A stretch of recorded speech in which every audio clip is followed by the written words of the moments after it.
Hello everyone, this is Govind sir. Welcome back to lecture number 3, continuation of electricity chapter. In last class, we discussed about introduction of potential difference. How is potential difference responsible for the flow of water current, for flow of air current, for flow of electric current.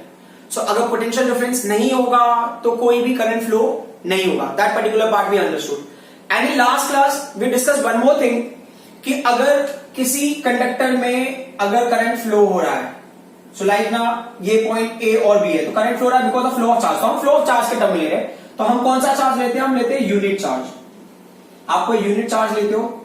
अगर ये unit charge one point से other point तक flow होता है तो उसके लिए ना कुछ पोटेंशियल डिफरेंस की रिक्वायरमेंट है, वो होता है V. तो इसी चीज को हमने मैथमेटिकली लिखा हुआ था कि potential difference is defined as work done in moving unit charge from one point to other point. In moving a unit charge from one point to other point. और हमने क्या डिस्कस किया था? इसका यूनिट भी हमने डिस्कस किया था कि इसका यूनिट क्या होगा. सो यूनिट अगर आप लेते हो तो इसका यूनिट होगा वोल्ट होगा, ठीक है, नोटेशन V होगा. और जो दूसरा इसका यूनिट है ये फॉर्मूले के हिसाब से ये जूल हो गया और ये कूलम हो गया, जूल पर कूलम. अब एक और क्वेश्चन होता है, ये हमने पोटेंशियल डिफरेंस लिया हुआ था. पोटेंशियल डिफरेंस आप इसी हिसाब से पोटेंशियल भी डिफाइन कर सकते थे. पोटेंशियल क्या होता है कि पोटेंशियल में आप चार्ज कहां से मूव करते हो? इन्फिनिटी. लाइक हमने नेगेटिव को इन्फिनिटी ले लिया, पॉजिटिव को एक पर्टिकुलर पॉइंट ले लिया. हमारा टारगेट है कि इलेक्ट्रॉन नेगेटिव से पॉजिटिव तक आना चाहिए, तो हम पॉजिटिव पे बैठ के वेट कर रहे हैं. तो इलेक्ट्रॉन इन्फिनिटी से जब चल के पॉजिटिव तक पहुंचेगा तब होगा हमारे पास पर्टिकुलर पोटेंशियल. अब अगर हम इसके लिए ना डिफाइन है, तो जैसे ना अगर मुझे पोटेंशियल लेना है, तो जैसे अगर पावर सप्लाई बाय करते हैं तो सेल होता है ना, cell normally cell, remote cells you can consider, उसके ऊपर लिखा होता है 1.5 वोल्ट. 1.5 वोल्ट जो नॉर्मल पेंसिल सेल्स होते हैं, जो रिमोट वगैरह में हम यूज करते हैं, या वॉच जो वॉल क्लॉक होता है उसके अंदर हम जो यूज करते हैं 1.5 वोल्ट. तो अब हमें यह समझना है कि what is a 1 volt. Practically 1 volt क्या होगा? How much charge will flow and how much work will be done so that 1 volt will generate. So they are saying कि अगर मुझे ये वैल्यू 1 चाहिए ना, you understand in this way, if I want to get this value as 1 volt, if I want to get this value as a 1 volt, this value I want to get as 1 volt, तो work should be 1 joule and charge flowing through that should be 1 coulomb. Correct? Now we are going to read it, this one, and how are we going to read? So we'll say 1 volt is defined as, 1 volt is defined as, how is it defined? Defined as 1 joule work done, 1 joule work done in moving, work done in moving 1 coulomb charge from where to where? From one point to other. Correct? So it can be potential difference. So 1 volt potential difference in a conductor or between 2 points is defined as 1 joule work done in moving a 1 coulomb charge from one point to other point. So in a conductor when a charge is flowing and 1 joule work is done in flowing a 1 coulomb charge, then potential difference is called as 1 volt. अब potential क्या होगा? Potential का भी same criteria होगा कि potential का criteria होगा कि if 1 joule work is done in moving a 1 coulomb charge from infinity to a given point, मतलब इंफिनिटी से पॉजिटिव तक आने के लिए या गिवन पॉइंट तक आने के लिए, if it is doing a 1 joule work in moving a 1 coulomb charge, तो उस टाइम पे पोटेंशियल की वैल्यू होगी 1 वोल्ट. तो पोटेंशियल या पोटेंशियल डिफरेंस को अगर समझना है तो आप ऐसा इमेजिन कर लो कि जैसे जो मेन पावर सप्लाई होगा ना, main power supply will have a potential. Understood? और मेन पावर सप्लाई के बाद जो अलग अलग डिवाइसेस कनेक्टेड होंगे ना, उनके पास क्या होगा? Potential difference. अभी कंपल्सरी नहीं कि आपको एक ही डिवाइस कनेक्टेड हो सकता है, 2 डिवाइसेस कनेक्टेड हो. तो यहां पे अगर मान लो आपने 10 वोल्ट दिया है, तो वो 10 वोल्ट क्या होगा? डिस्ट्रीब्यूट होगा. जो 10 वोल्ट होगा ना मेन, इसका जो मेन सप्लाई का 10 वोल्ट होगा, पोटेंशियल हो गया 10 वोल्ट पोटेंशियल. अब वो 10 वोल्ट पोटेंशियल क्या होगा? पोटेंशियल डिफरेंस के फॉर्म में क्या होगा? डिस्ट्रीब्यूट होगा. So many potential difference will add to give potential. Potential difference will add to give you potentials. Like यहाँ पे आपने बल्ब को कनेक्ट कर दिया, फिर फैन को कनेक्ट कर दिया, टीवी को कनेक्ट कर दिया और मेन पावर सप्लाई को कनेक्ट कर दिया. तो मेन पावर सप्लाई का जो होगा वैल्यू पोटेंशियल, वो होगा पोटेंशियल, जो उसका स्ट्रेंथ होगा. तो दैट इज पोटेंशियल. अब जो टीवी को मिला है, फैन को मिला है और जो बाकी डिवाइसेस को मिला है, उनके इंडिविजुअल के लिए लोगे तो सिर्फ टीवी का जो अकेला रहेगा, जो उसने यूज किया रहेगा, वो होगा पोटेंशियल डिफरेंस. जो फैन ने अकेला यूज करेगा वो होगा पोटेंशियल डिफरेंस. उन पोटेंशियल डिफरेंस को ऐड करके जब आप देखोगे तो इसके इक्वल आना चाहिए, उस पार्ट पे भी हम डिस्कस करेंगे। अब हम सॉल्व करते हैं एक numerical based on this concept. So I hope कि पोटेंशियल आपको समझ में आ गया होगा, ठीक है। सो पोटेंशियल में क्या हो गया, क्वेश्चन क्या है, how much work is done. अब मुझे ना इसकी रिक्वायरमेंट नहीं है, ये फॉर्मूला से रिक्वायर्ड है, तो ये आपने 1 वोल्ट क्या होता है वो आपने डिफाइन कर लिया। उसके बाद अभी जो कंडीशन है क्या इन्होंने दिया, how much work is done.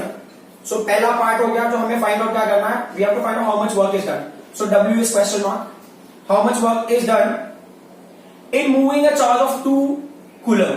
मतलब जो चार्ज है वो 2 कूलम है, 2 कूलम चार्ज को मूव करना है अक्रॉस 2 पॉइंट्स। कोई भी 2 पॉइंट्स होगा, जैसे ये पावर सप्लाई है, ये 2 पॉइंट्स के बीच में हो सकता है, मतलब ये एक पॉइंट ही होगा, ये पॉइंट ही होगा, ये 2 पॉइंट्स के बीच में 2 कूलम चार्ज फ्लो हो रहा है।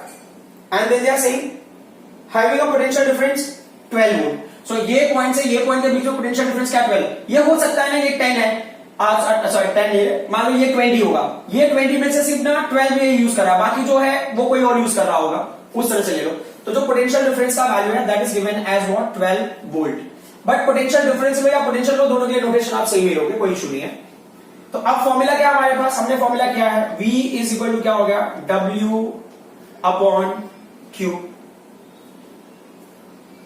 सो अब वर्क का फॉर्मूला हमें निकालना क्या है, हमें वर्क निकालना है, तो W इज इक्वल टू क्या हो जाएगा, W is equal to V into Q हो जाएगा। सो पोटेंशियल डिफरेंस कितना है, पोटेंशियल डिफरेंस 12 वोल्ट है, और उस पोटेंशियल डिफरेंस की वजह से कितना चार्ज फ्लो हो रहा है, 2 कूलम चार्ज फ्लो हो रहा है, तो ये कितना वर्क करेगा, ये 24 जूल अमाउंट ऑफ वर्क करेगा। अब इस पॉइंट को अगर हम दूसरे तरीके से लेने की कोशिश करें तो क्राइटेरिया क्या है इसका, कि अब अगर मान लो ना मैं यहां पे पोटेंशियल डिफरेंस अप्लाई कर रहा हूं and then I am trying to find out current, कि करंट के ऊपर क्या फर्क पड़ता है। तो ये क्या कह रहे हैं कि आप एक ना कंडक्टर कनेक्ट करो, ये कंडक्टर है, यहाँ पे ना ब्रॉडर क्रॉस सेक्शन एरिया, मतलब उसका एरिया ज्यादा दिख रहा है, ये नॉर्मल कंडक्टर की तरह ही हो सकता है, बट ये पर्टिकुलर पार्ट पे मैं ना स्टडी कर रहा हूं, तो हो सकता है आपने माइक्रोस्कोप से उसको फोकस कर दिया कि हाँ हमारा ऑब्जर्वेशन यही पर्टिकुलर पार्ट है, तो इसको मैंने ना बड़ा ड्रॉ किया just to make you understand कि we are studying this particular section, हम इस सेक्शन को स्टडी करें, तो ये कंडक्टर हो गया। अब कंडक्टर में क्या होगा, करंट फ्लो हो रहा है, तो व्हाट आर वी फाइंडिंग, कि जैसे इन्होंने बताया कि चलो ठीक है, आप क्या करो ना, करंट 2 चीजें हो सकती है, आप V की वैल्यू अप्लाई करो और उसके हिसाब से करंट कितना फ्लो रहा है वो मेजर करो। करंट कैसे मेजर करोगे, तो करंट मेजर करने के लिए आप सर्किट में एक डिवाइस यूज करते हो, उस डिवाइस का नाम है अमीटर। सो ये ammeter is a device which is used to measure the current, ये करंट को मेजर करेगा, और उसको हम सर्किट में ना सीरीज में, मतलब ना उसी सर्किट के लाइन हम कनेक्ट कर देते हैं। सीरीज वगैरह क्या होता है वो धीरे धीरे आपको समझ में आ जाएगा, सीरीज में इसको कनेक्ट कर दिया हमने इस सर्किट में, तो ये क्या करेगा, करंट को मेजर करेगा। तो ये V हमने अप्लाई किया और I को हम मेजर करें, तो जो V का यूनिट होगा ना उसको आप ले लो वोल्ट में ले लो, ठीक है, वैसे यूनिट नीचे लिखना चाहिए पर जगह नहीं है मेरे पास, और ये जो होगा ये एम्पियर में होगा, ठीक है, और इनका जो कैपिटल लेटर में नोटेशन कैपिटल V होगा, इसका कैपिटल लेटर में नोटेशन कैपिटल A होगा, चलेगा। ये एक्चुअल में पोटेंशियल है जो हमने अप्लाई किया, ठीक है। अब क्या हो रहा है कि आप ना पोटेंशियल अप्लाई कर रहे हो, जैसे आप ना डिसाइड करते हो कि चलो ठीक है यहां पे मैंने 1 वोल्ट दिया, फिर आपको लग रहा है कि मैं और बढ़ा देता हूं, फिर क्या इफेक्ट होता है, तो दिया सही कि आपने ना एक्सपेरिमेंट किया, तो यू आर फाइंडिंग कि जब आप ना 1 वोल्ट अप्लाई करते हो, फॉर एग्जाम्पल जैसे समझने के लिए ले रहे हैं, तो हो सकता है उस टाइम पे ना 0.5 एम्पियर करंट फ्लो होता रहा होगा, दैट वी डोंट नो। फिर क्या होता है कि सडनली आपने क्या किया, चलो ठीक है आपने पोटेंशियल चेंज कर दिया, आपने पोटेंशियल चेंज कर दिया, उसको 2 वोल्ट अप्लाई कर दिया, तो यू आर फाइंडिंग कि जैसे मैंने 2 वोल्ट अप्लाई किया वैसे यहां पे 1 एम्पियर करंट मिल रहा है। ये कोई ऑब्जर्व वैल्यू है, ये ऑब्जर्व वैल्यू है, उसको मैं लिख रहा हूं सपोज दैट। फिर आपने क्या किया, 3 वोल्ट अप्लाई किया, यू आर फाइंडिंग कि अब जो करंट की वैल्यू होगी 1.5 हो गया एम्पियर। जब आपने 4 वोल्ट अप्लाई किया तो ये वैल्यू 2 एम्पियर हो गई। सिमिलरली जब आपने 5 वोल्ट अप्लाई किया तो ये वैल्यू कितनी हो जाएगी, ये 2.5 एम्पियर करंट हो गया। तो एक्चुअल में ना ऐसा ही एक प्रैक्टिकल है आपका 10th स्टैंडर्ड में, तो जनरली होता ऐसा है कि जैसे मैंने 2-3 रीडिंग लिखी होगी तो 3rd एंड 4th रीडिंग में ऑलरेडी आपको ना वो एबिलिटी आ जाती है कि how to write the remaining one, आप प्रैक्टिकल में भी ऐसा ही करने लगते हो। तो ये एक्सपेरिमेंट इतना कॉम्प्लिकेटेड नहीं है, बट हमें समझना क्या है इस पार्ट में कि व्हाट आर वी फाइंडिंग, कि ये जो पोटेंशियल डिफरेंस है ना, potential difference between ends of a conductor, ये कंडक्टर है, potential difference between ends of a conducting element या conductor of an electric circuit, किसी इलेक्ट्रिक सर्किट का between 2 ends of a conductor if potential difference हम apply करते हैं तो वो पोटेंशियल डिफरेंस क्या होता है ना, अगर पोटेंशियल डिफरेंस को इंक्रीज करते हैं तो करंट भी क्या हो रहा है, इंक्रीज हो रहा है. If V is increasing, I is also increasing. It's mean that they are directly proportional. या रिवर्स में ले लो, पहले 5 वोल्ट अप्लाई किया, फिर 4 किया, 3 किया, तो अगर हम V को डिक्रीज करेंगे तो करंट भी क्या होगा, डिक्रीज होगा. It's mean V is proportional to I. अभी एक पर्टिकुलर लॉ है, मैं वो लॉ को डायरेक्टली इंट्रोड्यूस नहीं कर रहा हूं, पहले मैं जो ऑब्जर्वेशन वो मैं देख लेता हूं. ये क्या होगा, V प्रोपोर्शनल टू I हो गया. ठीक है, लिखेंगे कैसे स्टेटमेंट को वो देख लेते हैं. V प्रोपोर्शनल टू I को लिखेंगे कैसे. सो आप यहां पे स्टेटमेंट में साइड में लिख देता हूं. तो ये V क्या है, V is a potential difference. अच्छा, ये कंडक्टर को आप ना मेटालिक वायर भी कंसिडर कर सकते हो. You can take the term metallic wire. ठीक है, so you will say V के बारे में पहले बताते हैं. तो V क्या हो गया, V is a potential difference V, potential difference V. और ये potential difference कहां पे, potential difference V across the ends of conductor, across the ends of a conductor, of a given conductor, of a given conductor. और bracket में क्या लिख सकते हो आप, ये between the ends of a given conductor, और you can say a metallic wire. आप कंडक्टर ले लो या मेटालिक वायर ले लो, कोई फर्क नहीं पड़ता. एनसीईआरटी टेक्स्ट बुक में मेटालिक वायर लिया हुआ है. Potential difference be across the ends of, potential difference be across the ends of conductor और metallic wire is directly proportional. मतलब इसके अक्रॉस हमने पोटेंशियल डिफरेंस अप्लाई किया, वो किसके डायरेक्टली प्रोपोर्शनल है, is directly proportional to current flowing through it, is directly proportional to, is directly proportional to current, bracket में लिखना I flowing through it. So उसके अंदर से जो करंट फ्लो होगा उसके डायरेक्टली प्रोपोर्शनल है. एक और चीज इसमें आपको देखना है, provided temperature remains constant, provided temperature remains constant, मतलब टेम्परेचर में कोई चेंज नहीं होना चाहिए. Temperature remains constant, same, fixed. ठीक है, सो ये पर्टिकुलर टर्म का मतलब क्या हो गया कि जैसे अभी ये एक्सपेरिमेंट मैं ना यहां पे कर रहा हूं, लाइक ना कि for example if you are doing this work in Mumbai, और उस टाइम पे मुंबई का जो टेम्परेचर है जस्ट लैब में आप कर रहे हो वो क्या 30 डिग्री सेल्सियस है फॉर एग्जांपल. वहां पे आपने रीडिंग लिया. अब मान लो सेम सेटअप को आप ले जाके ऐसी जगह पे चले जाते हो जहां पे टेम्परेचर बहुत लो है, लाइक ना 4 डिग्री सेल्सियस और 5 डिग्री सेल्सियस या 1-2 डिग्री सेल्सियस है. If you are doing the same experiment, अब आपने क्या किया कि V की वैल्यू को अप्लाई किया और I की वैल्यू को स्टडी करने की कोशिश कर रहे हो, तो मे बी वहां पे बिहेवियर में थोड़ा सा वेरिएशन होगा. बिहेवियर में वेरिएशन इन द सेंस जो करंट आपको यहां मिल रहा था वो करंट आपको वहां नहीं मिलेगा. लाइक ना आपको 1 वोल्ट पे यहां पे 0.5 मिला था, वहां पे हो सकता है कम भी मिल सकता है. ठीक है, उस तरीके से कम ही मिलेगा, कम मिल सकता है नहीं, कम ही मिलेगा. तो ये वही बोल रहे हैं कि V का वैल्यू प्रोपोर्शनल टू I. अच्छा, अब ये प्रोपोर्शनल टू I होगा प्रोवाइडेड टेम्परेचर रिमेन्स कांस्टेंट.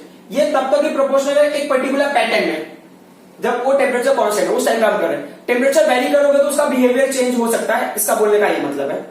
तो अब यहां पे क्या होगा, अब इसको ना, अच्छा ये जो पर्टिकुलर स्टेटमेंट है, ये स्टेटमेंट ना ओम ने दिया हुआ है, तो ये हो गया ओम्स लॉ. स्टेटमेंट को बोलते हैं हम ओम्स लॉ. तो अब अगर उसको स्टेट करना होगा तो आप बताओगे Ohm's law states that potential difference V across the ends of a given conductor और metallic wire is directly proportional to current I flowing through it provided temperature remains constant. So अब अगर इसको और एक्सटेंड करेंगे तो क्या होगा, यहाँ पे V प्रोपोर्शनल को इक्वल टू में कन्वर्ट करोगे तो आपको मिलेगा यहाँ पे कांस्टेंट. कोई कांस्टेंट मिलता है, मैथमेटिकली यही रूल है. इनटू क्या होगा, कैपिटल I हो गया. तो हमने क्या किया यहाँ पे, तो कांस्टेंट की वैल्यू क्या हो जाएगी, तो therefore constant can be written as constant is equal to V upon I. या चलेगा हम यहाँ पे वो कर लेते क्योंकि बुक के हिसाब से आप करेंगे तो बेटर है. ये इक्वेशन नंबर 1 है. तो यहाँ पे जो कांस्टेंट है ना, ये जो कांस्टेंट है, तो कांस्टेंट का नोटेशन होता है R. यहाँ पे हम कांस्टेंट को R लेते हैं. But what do we call to this R? R is called as resistance of given conductor. मतलब जो कंडक्टर के एंड्स पे आप स्टडी कर रहे थे उस कंडक्टर का ये रेजिस्टेंस हो गया. तो अब ये फॉर्मूला क्या हो जाएगा, V is equal to R into I. अब इस फॉर्मूला को याद करने के लिए एक टेक्निक आप देख लो. जैसे ना ब्रेव हिंदी में बहादुर, बहादुर वीर. अगर ब्रेव को अगर हम हिंदी में ले लें तो बहादुर बोल सकते हो या वीर बोल सकते हो. तो अभी वीर अगर मुझे लिखना तो मैंने लिखा V आई आर, आप क्या करो यहां पे इक्वल टू साइन दे दो, ठीक है। और एक और चीज है ना, करंट और वो चार्ज वाले फॉर्मूले को भी आप अगर याद करोगे तो बेटर होगा। जैसे कि ना वो हो गया, किट का स्पेलिंग तो अलग होता है बट फिर भी यहां पे आप किट करके याद कर सकते हो ना, के आई टी होता है बट यहां पे किट, तो Q is equal to I into T, ठीक है। V is equal to W upon Q के लिए भी है, आप उसको ऐसे याद कर लो, what a valuable question, what a valuable question, ठीक है। तो ये हो गया व्हाट अ की जगह पे इक्वल टू वैल्यूएबल क्वेश्चन, मतलब पहले लेटर के बाद ही हम इक्वल टू ले रहे हैं सारे केसेस में। तो ओम्स लॉ को याद करने के लिए V याद कर लो, to remember charge and current का फॉर्मूला किट आप याद कर लो, इसके लिए व्हाट अ वैल्यूएबल क्वेश्चन, वैसे करके। If you can memorize directly that's also fine, some people will find this statement difficult, they find it easier to memorize formula, so कोई इशू नहीं, it's completely up to you. तो constant यहां पे R होगा, तो V is equal to R into I। तो अब यहां पे क्या होगा, हमारे पास फॉर्मूला होगा R is equal to V upon I। तो R जो है ना रेजिस्टेंस, इसका यूनिट क्या होगा, सो यूनिट ऑफ R, तो इसके यूनिट को हम पढ़ते हैं ओम, क्योंकि ना ये ओम ने ये एक्सपेरिमेंट किया है उसके हिसाब से मिला है, तो उस यूनिट को हम उनके नाम पे दे दिया हमने। और यहां पे एक नोटेशन होता है उसका, इस नोटेशन को आप ओमेगा पढ़ते हो कभी कभी, ठीक है, बट ये ओमेगा नहीं, हम यहां पे इसको ओम पढ़ेंगे, तो ये उसका नोटेशन हो गया। अब एक और चीज होता है ना, ये रेजिस्टेंस होता क्या प्रैक्टिकली, तो resistance is the property of conductor due to which it resist the flow of charge. ये जो रेजिस्टेंस होता है ना, ये रेजिस्टेंस क्या करता है, ये ना चार्ज के फ्लो को अपोज करता है, मतलब ये कंडक्टर के अंदर ना कोई चार्ज आने की कोशिश कर रहा है। लाइक हो सकता है शायद कि कोई चार्ज की कैपेबिलिटी है कि ना वो 1 सेकंड में 100 चार्ज फ्लो हो जाए, ऐसा हो सकता है कि देयर इज अ पॉसिबिलिटी, जिस स्पीड से इसने थ्रो किया, यहां पे पोटेंशियल डिफरेंस ना, पोटेंशियल डिफरेंस है, उसने एक डिसीजन लिया कि चलो ठीक है, अब मैं कंडक्टर से ना 100 इलेक्ट्रॉन्स को 1 सेकंड में फ्लो करा दूंगा, पोटेंशियल डिफरेंस को ऐसा लग रहा है। बट व्हाट इज हैपनिंग कि उसके सोचने से नहीं होता ना, होता क्या है कि जैसे ना वो इलेक्ट्रॉन्स वहां से फ्लो होना स्टार्ट होगा, विल पास थ्रू कंडक्टर, जब वो कंडक्टर के अंदर जाते हैं तो उनको रियलिटी फील होती है कि फॉर एग्जांपल जैसे ना अब होता है ना कि कोई आप ऑर्डर आपने मंगाया है, अब जो कंपनी है उसको लग रहा है कि ठीक है ना ऑर्डर आज का आज पहुंचा देंगे वो, but when that person is taking that order, तो रास्ते में उसको बहुत सारी डिफिकल्टीज फील हो रही है कि लाइक ट्रांसपोर्ट का प्रॉब्लम है या ट्रैफिक का बहुत प्रॉब्लम है, या हो सकता है आपने जैसे डिसाइड किया कि आपको स्कूल जाना है, यू डिसाइडेड या आपके डैड के साथ में आप स्कूल जा रहे हो, you are late, school bus मिली नहीं आपको, तो आप देख रहे हो कि आपके पास 15 मिनट्स है and you are very confident कि आपके डैड ना आपको ड्रॉप कर देंगे school within 15 minutes. But problem क्या होता है कि when you are going ahead you are finding that there is a rally or something or some issue is going on, या may be the path is blocked, या हो सकता है कि वो पहले ना 2 वे था, अभी उसको 1 वे कर दिया है, people are not allowed to go along from that path. तो अब क्या हो गया, वो चीजों को आपने पहले से सोचा नहीं था, तो वो क्या हो गया, वो हो गया रेजिस्टेंस, अंडरस्टूड, वो रेजिस्टेंस हो गया। So that's a opposition, that's a opposition offered by material, वैसा हो गया कि मतलब उस पाथ पे अब कोई ऑपोजिशन आ गया है, तो इस वजह से जो टाइम इंटरवल आपने डिसाइड किया था वैसा नहीं होगा। तो क्या होगा, जो चार्ज 100 चार्ज फ्लो हो रहा था, मैंने सोचा 1 सेकंड में बाहर निकल जाता, but what is happening because of property of conductor, मतलब बिकॉज ऑफ रेजिस्टेंस, वो क्या होता है कि उसके फ्लो को रेजिस्टेंस क्या करता है, अपोज करता है, उसके वजह से चार्ज का जो फ्लो होगा स्लो हो जाएगा। तो जैसा हमको पता है कि टाइम के साथ में करंट का क्या लेना देना, तो हमारे पास एक फॉर्मूला है ना, I is equal to Q upon T, flowing charge only is not very important, time is also playing very important role. मान लो कि कोई चार्ज ना 1 सेकंड में फ्लो हो रहा है तो बात अलग होगी, अगर उसी चार्ज को 2 सेकंड में फ्लो कराएंगे तो बात और भी अलग होगी। क्या होता है कि 1 सेकंड में फ्लो, जैसे कि अभी आप 100 चार्ज, अगर 100 चार्ज फ्लो हो रहा था, 100 चार्ज मतलब ना, अभी 100 चार्ज मतलब समझो 1 कूलम चार्ज फ्लो हो रहा था 1 सेकंड में, तो हमको 1 एम्पियर मिलता। बट वही 1 कूलम चार्ज अगर मान लो 2 सेकंड्स में फ्लो होगा तो करंट कितना होगा, 0.5 एम्पियर।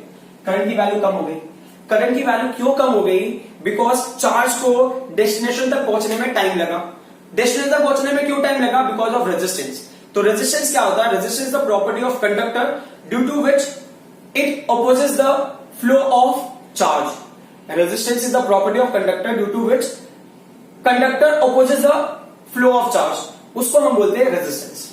ठीक है, तो इस पर थोड़ा सा और एक्सरसाइज कर लेते हैं हम रेजिस्टेंस के ऊपर। एज आई सेड कि resistance is basically opposition to the flow of charge. तो ऑपोजिशन वर्ड को आप ना रेजिस्ट यूज करोगे, तो अगर मैं रेजिस्टेंस के लिए अगर मैं करूंगा तो रेजिस्टेंस क्या होगा, ये प्रॉपर्टी होगा। तो रेजिस्टेंस किसका प्रॉपर्टी होगा, resistance is property of conductor, property of conductor to resist, क्या रेजिस्ट करने के लिए, to resist the flow of charge, to resist the flow of charge. मतलब वो क्या करता है, चार्ज के फ्लो को रेजिस्ट करेगा, जिसकी वजह से टाइम इंटरवल क्या होता है, बढ़ जाता है। टाइम इंटरवल बढ़ेगा तो ऑटोमेटिकली करंट क्या होगा, कम होगा। As we discuss before, I is Q upon T, मतलब चार्ज का नंबर सेम है या चार्ज का अमाउंट सेम है, बट फिर भी रेजिस्ट होने की वजह से टाइम इंटरवल बढ़ गया तो क्या होगा, करंट कम हो जाता है ना। मैं फिर से एक बार यहाँ पे दिखा देता हूँ, I is Q upon T, मतलब टी का वैल्यू कम होगा, सॉरी टी का वैल्यू अगर बढ़ जाएगा, मतलब टाइम ज्यादा लग रहा है तो करंट क्या होगा, कम होने लगेगा। तो ये इनवर्सली प्रोपोर्शनल हो गया। अब इस चीज को ना, और एक और जो बात हमको समझ में आई, यहाँ पे आर का वैल्यू कांस्टेंट है। आर का वैल्यू कांस्टेंट उसका मतलब क्या था वो भी मैं एक्सप्लेन करूंगा, बट उससे पहले कि अगर मुझे समझना है ना कि जैसे कि रेजिस्टेंस की ना वैल्यू, जैसे वन वैल्यू क्या होता होगा, तो जैसे अभी हमारा फॉर्मूला है आर इज इक्वल टू, हमने क्या लिया है, वी अपॉन आई लिया है, तो आर का वैल्यू क्या होगा, 1 ओम होगा, है ना। तो 1 ओम कब मिलेगा, जब ना पोटेंशियल डिफरेंस 1 वोल्ट होगा और करंट कितना होगा, 1 एम्पियर होगा। अब इसको कैसे डिफाइन करोगे, तो आप बताओगे ना, इफ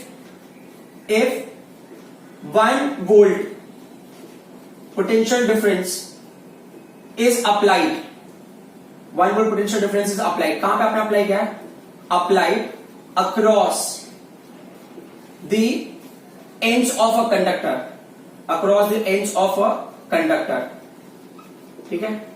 अब कोई कंडक्टर है, जैसे भी ये वायर है, यहां पे ये दो पॉइंट्स के बीच में आपने क्या कर दिया है, 1 वोल्ट डिफरेंस क्रिएट कर दिया है, ठीक है। इन सच अ वे, if 1 volt potential difference is applied across the ends of conductor and 1 ampere current flows through it,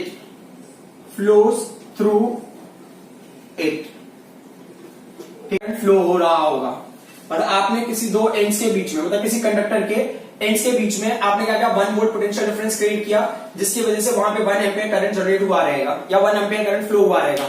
तो उस टाइम पे जो उसका ऑपोजिशन होगा या जो उसका रेजिस्ट होगा, उसकी वैल्यू होगी 1 ओम। तो then resistance offered by conductor या resistance of conductor will be given as 1 ohm. बात समझ में आ रहा है, जस्ट सिंपल सा इसको ऐसे डिफाइन करना है कि जब भी आपने पोटेंशियल डिफरेंस अप्लाई किया है between ends of, across the ends of a conductor, 1 volt का potential difference you applied so that 1 ampere current is flowing through that conductor और बिटवीन दोस टू एंड्स, तो then whatever resistance that conductor is going to have is 1 ohm. Understood? अब ना resistance constant होता है, इस बात पे थोड़ा सा फोकस कर लेते हैं। तो जैसा मैंने ये बताया, ये रीडिंग को मैंने थोड़ा सा मॉडिफाई करके फिर से लिख दिया है, ये पार्ट को मैं रब कर देता हूं। सो वहां पे आप अगर देख सकते हो कि ना हमने V की वैल्यू अलग अलग ली हुई है, I की वैल्यू अलग अलग ली हुई है, और उसके हिसाब से हमें आगे बढ़ना है। तो क्या होता है, हम रेजिस्टेंस की वैल्यू फाइंड आउट करने की कोशिश करते हैं। तो रेजिस्टेंस का फॉर्मूला क्या है, R is equal to V upon I है। तो अब देखते हैं कि R is equal to V upon I से, मतलब 1 अपॉन 0.5 को अगर सॉल्व करोगे, तो जैसे कि अभी मैंने आप कैलकुलेट करके देख लेना साइमल्टेनियसली, क्योंकि मुझे पता है तो मैं डायरेक्टली लिख देता हूं। 1 अपॉन, या देखो 1 अपॉन 0.5 है, 10 से मल्टीप्लाई किया, 10 अपॉन 5, तो कैंसिलेशन बाद कितना होगा, ये 2 हो गया। तो I am getting it as 2 ohm. अब अगर मान लो सेम कंडक्टर में पावर सप्लाई तो सेम है, बैटरी जो भी आपका जो वायर है वो भी सेम है, आपने सिर्फ क्या किया, पावर सप्लाई की वैल्यू चेंज कर दो, मतलब 2 वोल्ट दे दिया, 1 वोल्ट दे दिया, 3 वोल्ट दे दिया, 5 वोल्ट दे दिया, वायर वही है। हम देख रहे हैं कि जैसे पावर सप्लाई को हम चेंज कर रहे हैं, मतलब जो वैल्यू चेंज कर रहे हैं, तो वैसे क्या हो रहा है, करंट बढ़ जा रहा है। करंट बढ़ने के बाद भी हम देखते हैं कि रेजिस्टेंस में क्या फर्क पड़ता है।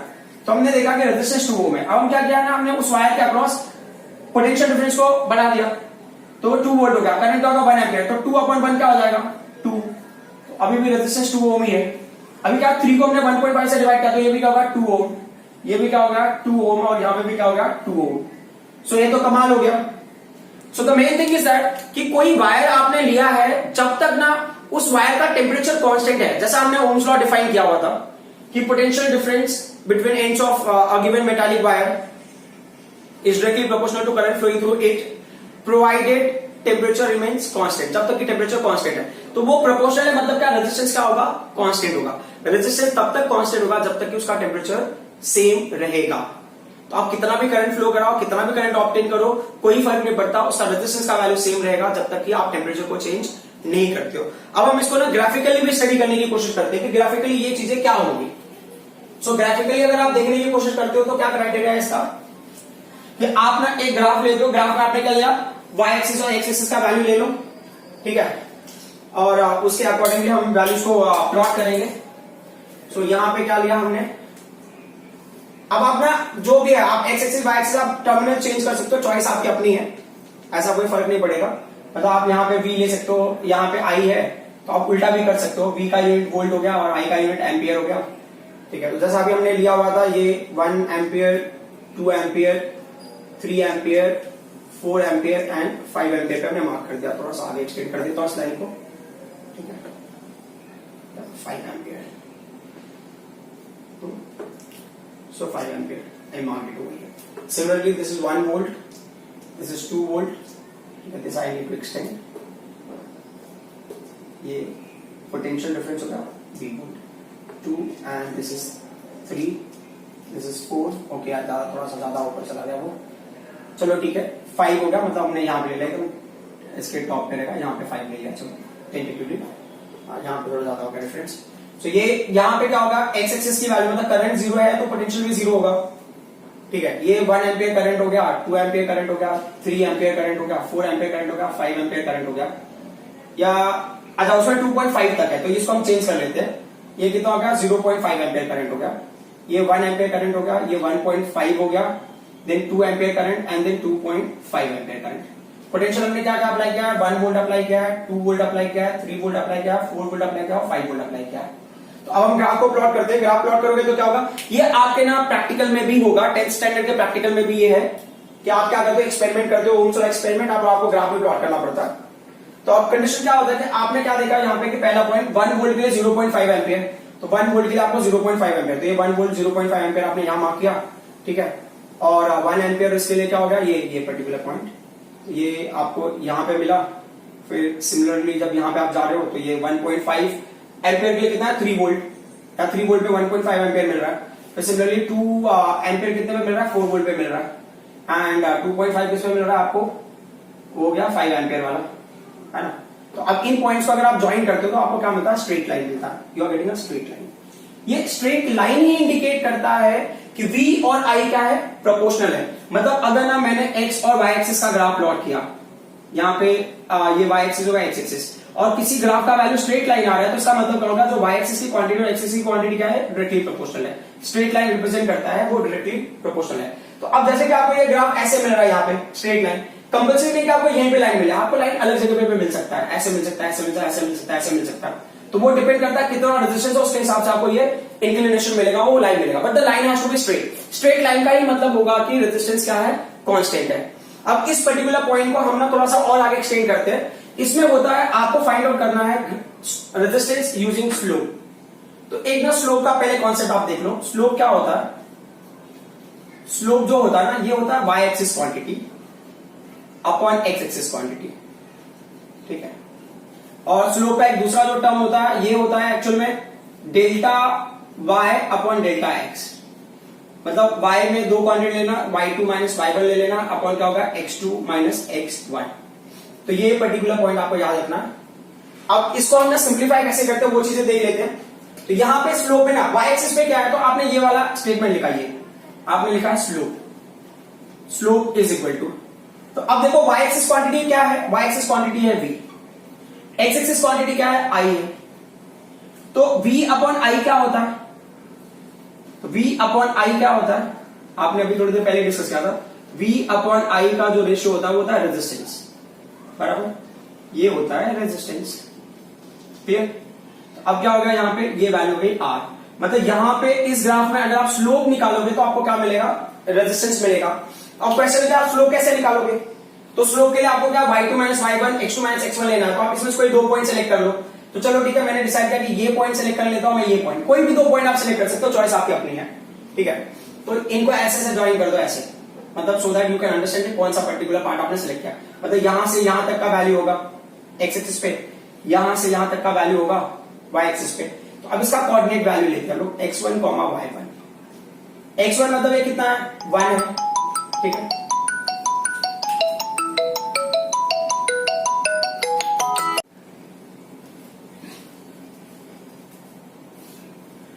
So as I said x1 y1 की वैल्यू क्या है, तो x1 is basically x1 x axis का वैल्यू दैट इज 1 एम्पियर है। अभी वैल्यू यूनिट वगैरह की रिक्वायरमेंट है, यूनिट हम बाद में देख लेंगे। y1 की वैल्यू क्या है 2 है, तो 1,2 और यहाँ पे ये जो पर्टिकुलर पॉइंट है ये क्या होगा x2 हो गया, ये कॉमा क्या हो गया y2 हो गया। x2 की वैल्यू क्या है, मतलब x2 किसको रिप्रेजेंट कर रहा है 2 को एम्पियर को रिप्रेजेंट कर रहा है, y2 किसको रिप्रेजेंट कर रहा है 4 वोल्ट को। ये हम कोऑर्डिनेट सिस्टम के टर्म में ले लेते हैं। तो हमें फाइंड आउट क्या करना, स्लोप फाइंड आउट। तो स्लोप किसके इक्वल है यहाँ पे, रेजिस्टेंस के इक्वल है। तो मैं इन्हें क्या किया, यहाँ पे लिखा स्लोप। तो स्लोप का जो नॉर्मल मेथड है क्या हो गया, स्लोप का normal method y2 minus y1 upon क्या होगा ये x2 माइनस x1। ठीक है, मैं इनको ब्रैकेट में लेता हूं, यूनिट पे थोड़ा सा अब फोकस करना पड़ेगा हमको। तो देखो y2 की वैल्यू क्या है, ये है y2 का वैल्यू क्या है 4 है, करेक्ट। फिर y1 की वैल्यू क्या है -2 है। अब देखो y1 मतलब ये पर्टिकुलर लाइन है ना y2 माइनस ये y2, यहाँ पे ये वैल्यू y2 होगा, ये वैल्यू y1 होगा। तो ये जो वैल्यू होगा ये किसका होगा, ये actually difference between y2 and y1 4 -2। अब वैसे प्रैक्टिकली भी देखो तो ये लाइन का लेंथ कितना होगा 4 -2 कितना होगा 2। हम कैलकुलेट भी करेंगे तो अपने कितना मिलेगा 2 मिलेगा। अब x2 माइनस x1 को देख लेते हैं। तो x2 की वैल्यू कितनी है, x2 की वैल्यू 2 है, x1 की वैल्यू कितनी है 1 है। तो x2 की वैल्यू 2 है, x1 की वैल्यू 1 है। तो ये डिफरेंस कितना हो जाएगा यहाँ पे, तो ये 2 - 1 कितना होगा, ये 1 हो गया। अब जो इंपॉर्टेंट पार्ट है इसमें नोटिस करवा लें वो ये है कि आप देखो y2 माइनस y1 का यूनिट क्या है, तो ये जो y एक्सिस पे यूनिट है वो वोल्ट है और जो x एक्सिस पे यूनिट है वो क्या है, एम्पियर है। तो वोल्ट पर एम्पियर भी होता है रेजिस्टेंस का यूनिट। तो एक तो रेजिस्टेंस का यूनिट जैसे इस टर्म में लेना, मैं यूनिट को यही रिप्रेजेंट कर देता हूं। ठीक है, जैसे अभी इसका यूनिट क्या होगा, वोल्ट हो जाएगा, इसका यूनिट क्या हो जाएगा, एम्पियर हो जाएगा। तो रेजिस्टेंस का एक यूनिट तो ओम होता है और दूसरा क्या होता है, वोल्ट पर एम्पियर हो सकता है। तो मतलब ये पर्टिकुलर पार्ट को आपने रिप्लेस किया तो वो क्या हो जाएगा, फाइनली 2/1 इज व्हाट 2, ये हो जाएगा वोल्ट पर एम्पियर और कैन बी ओम। तो ये क्या हो गया, स्लोप का वैल्यू हो गया, ये स्लोप आ गया आपको 2 ओम। तो यहां पे स्लोप क्या होता है, स्लोप इज इक्वल टू क्या है, यहाँ पे slope is equal to resistance. तो देयरफॉर रेजिस्टेंस की वैल्यू कितनी हो जाएगी, 2 ओम हो जाएगी। Got it. So I don't think that there is any difficulty in understanding this particular part. अब इसको हम दूसरे फ्रेम में लेते हैं कि मान लो कि अगर इस ग्राफ को हमने उल्टा प्लॉट किया होता तो क्या फर्क पड़ता। सो उल्टा अगर आपने प्लॉट किया होता तो क्या फर्क पड़ता है, यहाँ पे ये ग्राफ को मैं रख कर देता हूं क्योंकि यहां पे मैं समझने के हिसाब से हमें करना कि ग्राफ में मान लो आपने क्या किया होता कि आपने i को y एक्सिस पे लिया होता और v को आपने x एक्सिस पे लिया होता। तो ये पर्टिकुलर पैटर्न को हम फॉलो करते हैं, ये जो भी स्लोप होता है y एक्सिस डेल्टा y, ये इस तरह से आपको ग्राफ इसमें भी स्ट्रेट लाइन ही मिलता बराबर। और यू कैन से ना रेजिस्टेंस 2 ओम है तो कोई फर्क नहीं पड़ेगा, आप स्लोप से फाइंड आउट करो या उस मेथड से फाइंड आउट करो। तो अब इस केस में क्या कह रहे हैं कि अगर इस कॉन्सेप्ट को हमने फॉलो किया तो if you are following this concept तो यहां पे क्या वेरिएशन होगा, y axis upon x axis. तो y एक्सिस पे क्या है, i है और x एक्सिस पे क्या है, x एक्सिस पे आपको मिल रहा है v। तो v अपॉन i का वैल्यू होता है r, but what is i upon v, i upon v क्या होगा, i upon v is 1 upon r। तो ये वैल्यू हो जाएगा 1 अपॉन r। मतलब जो भी आपको स्लोप मिलेगा, मान लो आपको स्लोप की वैल्यू मिली x, ठीक है, फिर आप बताओ क्योंकि जो स्लोप है ना वो किसके इक्वल है, इस केस में स्लोप की वैल्यू 1 अपॉन r के इक्वल। तो आप क्या लिखोगे, therefore 1 upon r is equal to what, x। तो इसके r का वैल्यू क्या होगा, therefore r is equal to 1 upon x। मतलब इसमें जो भी स्लोप मिलेगा आपको, उस स्लोप को अगर आप रेसिप्रोकेट कर दोगे तो आपको रेजिस्टेंस की वैल्यू मिल जाएगी। एज यू कैन सी ना, मान लो कि इस केस में मैंने स्लोप को कैलकुलेट किया और मुझे x मिला। फॉर एग्जाम्पल स्लोप को कैलकुलेट, जैसे ना हमें पिछले वाले में मिला था 2 मिला था तो that was a 2 ohm. But अगर यहाँ पे हमें स्लोप की वैल्यू अगर मान लो x मिला होता तो हमने क्या किया होता, स्लोप का वैल्यू यहाँ पे क्या होता 1 अपॉन r होता। तो हम क्या करेंगे, 1 अपॉन r किसके इक्वल हो जाएगा, x के इक्वल हो जाएगा। तो r की वैल्यू क्या होगी, 1 अपॉन x होगी। सो आई होप कि यही चीज आपको समझ में आ गई होंगी। आज हमने एक नया टर्म डिस्कस किया था, वो था रेजिस्टेंस, कि किस तरह से रेजिस्टेंस किसी कंडक्टर के लिए कांस्टेंट होता है और अगर आप करंट और पोटेंशियल की वैल्यूज फाइंड आउट करते हो और उसके थ्रू अगर आप कैलकुलेट करते हो तो आपको रेजिस्टेंस कांस्टेंट मिलेगा, या आप ग्राफ प्लॉट करके भी आप रेजिस्टेंस निकाल सकते हो। तो रेजिस्टेंस एक्चुअल में क्या होता है, ये होता है resist to flow of current which is inside conductor. इसके बारे में हम थोड़ा और डिटेल में डिस्कस करेंगे नेक्स्ट क्लास में। Thank you very much.